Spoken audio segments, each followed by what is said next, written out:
आपण पाहताय महाराष्ट्र खबर न्यूज। या बातमीचे प्रायोजक आहेत Shri Ganesh jewellers and Saraf products Pune.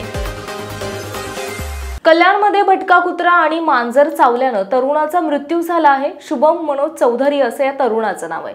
शुभमला काही दिवसांपूर्वी कुत्रा चावला होता। यानंतर काही दिवसांनी एका मांजरीने त्याचा चावा घेतला।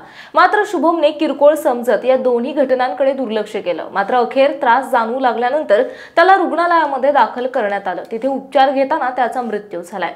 ही गंभीर घटनांना किरकोळ समजणं ही शुभमची सर्वात मोठी चूक ठरली। दरम्यान या घटनेमुळे भटक्या कुत्र्यांचा प्रश्न ऐरणीवर आलाय। कल्याण पश्चिम येथील गोल्डन पार्क इमारतीमध्ये शुभम आपल्या कुटुंबासह राहत होता। शुभमचे वडील घाटकोपर येथील एका खासगी मेडिकल दुकानात कामाला आहेत। शुभमने शिक्षण पूर्ण केलं असून नोकरीच्या शोधात होता।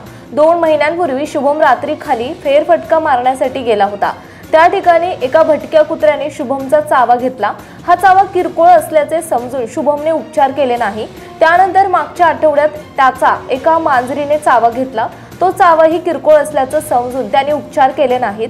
पण 10 डिसेंबर रोजी त्याची प्रकृती बिघडली। त्याच्या घरच्यांनी त्याला प्रथम कल्याणमधील 2 खासगी रुग्णालयामध्ये उपचारासाठी नेले। त्याची प्रकृती गंभीर असल्याने त्याला कळवा येथील रुग्णालयात हलवण्याचा सल्ला देण्यात आला। कळवा रुग्णालयातून त्याला मुंबईतील कस्तुरबा रुग्णालयात नेले। त्याच्यावर उपचार सुरू होते। उपचार घेत असताना 12 डिसेंबर रोजी पहाटे 6 वाजता मृत्यू झाला। आपण पाहताय महाराष्ट्र खबर न्यूज। या बातमीचे प्रायोजक आहेत Shri Ganesh jewellers and Saraf products Pune.